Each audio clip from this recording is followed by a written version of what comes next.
సభా సాంప్రదాయాలు పాటించరు. Assembly rules తెలుసో లేదో అర్థం కాదు. ఇంకా తాను అధికారంలోనే ఉన్నట్లు జగన్ డిమాండ్లు కమాండ్లు చేస్తున్నారు. ఏపీలో అరాచక పాలన సాగుతుందంటూ రాష్ట్రంలో రాష్ట్రపతి పాలన విధించాలని ఢిల్లీలో ధర్నా అంటూ వెళ్లారాయన.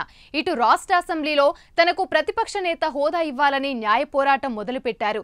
సరిపడినంత మంది ఎమ్మెల్యేలు లేకపోయినా హోదా కోసం జగన్ హైకోర్టుని ఆశ్రయించడం చూస్తూ ఆయన మొండి పట్టుదల ఏంటో ఎవరికీ అంతుపట్టకుండా తయారైంది. ఇప్పుడు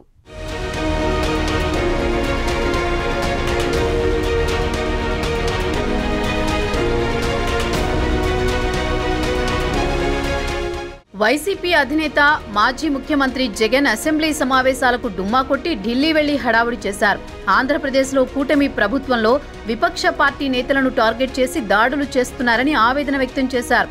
జంతర్ మంతర్లో ధర్నా అన్నారు. ఆహ్వానించి మరీ పిలిపించుకున్న ఎస్పీ ఎంపీ అఖిలేష్, శివసేన రాజ్యసభ సభ్యుడు సంజయ్ రౌత్ వంటి ముగ్గురిని ధర్నా శిబిరంలో ఫోకస్ చేసుకున్నారు. జాతీయ పార్టీల మద్దతు లభించిందన్నారు. రాష్ట్రంలో పరిస్థితి నిజంగా జగన్ చెప్తున్నంత దారుణంగా ఉంటే వైసీపీ ఎమ్మెల్యేగా ఆయన ఏపీ అసెంబ్లీలో తన వాయిస్ వినిపించవచ్చు. అయినా ఆయన అసెంబ్లీ ఎగ్గొట్టి మరీ ఢిల్లీ వెళ్లడంపై విమర్శలు వెల్లువెత్తుతున్నాయి. జగన్ తన ఉనికి చాటుకునేందుకే ఢిల్లీ వెళ్లారని కూటమి నేతలు ఎద్దేవా చేస్తున్నారు. అసెంబ్లీ సమావేశాల్లో తన తప్పులను ఎత్తి చూపుతామని ఆయన ముఖం చాటేశారని విమర్శిస్తున్నారు. 5 ఏళ్ల తుగ్లక్ పాలన వల్ల రాష్ట్రం దివాలా తీసిందని, ఇప్పుడు ఢిల్లీ తుగ్లక్ రోడ్డులో ధర్నాలు చేస్తున్నారని సెటైర్లు విసురుతున్నారు. అసలు ఎన్నికల ఫలితాలు వెలువడినప్పటి నుంచే జగన్ విచిత్రంగా వ్యవహరిస్తున్నారన్న అభిప్రాయం వ్యక్తమైంది. గత నెల 4న ఫలితాల తర్వాత మీడియా ముందుకొచ్చిన ఆయన ఇలాంటి ఫలితాలు ఊహించలేదని వాపోయారు.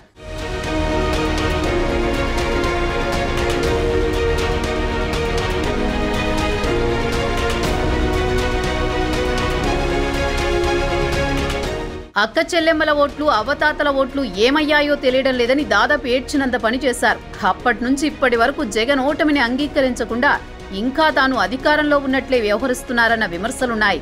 సభలో స్పీకర్ బాధ్యతలు స్వీకరిస్తున్నప్పుడు సభా సంప్రదాయాలు పాటించలేదు. ప్రస్తుత అసెంబ్లీ సమావేశాల్లో గవర్నర్ ప్రసంగాన్ని అడ్డుకునే ప్రయత్నం చేసి ఎవరూ పట్టించుకోకపోవడంతో వెంటనే వెళ్లిపోయారు.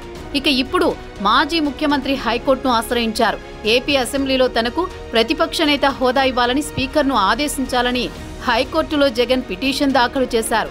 సభలో ప్రతిపక్షంలో ఎవరు ఎక్కువ సభ్యులుంటే వారికి ప్రతిపక్ష హోదా ఉంటుందని, ఆ పార్టీ నేతకు ప్రతిపక్ష హోదా ఇవ్వాలని పిటిషన్లో పేర్కొని ఏపీ శాసనసభలో ఆ పార్లమెంటరీ సంప్రదాయాలను పాటించడం లేదంటున్నారు. తనకు ప్రతిపక్ష నేతగా హోదా ఇవ్వాలని స్పీకర్కు లేఖ రాసినా ఇవ్వలేదని పిటిషన్లో తెలిపారు.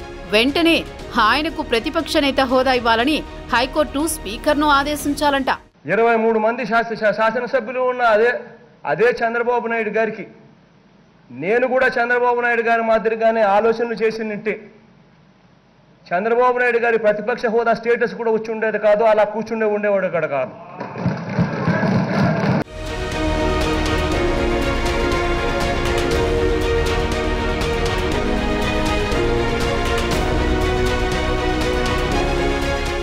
ఇటీవల జరిగిన ఏపీ ఎన్నికల్లో వైసీపీ ఘోర పరాజయం పాలైంది. కేవలం 11 సీట్లు మాత్రమే గెలిచి ప్రతిపక్ష హోదాను కూడా కోల్పోయింది.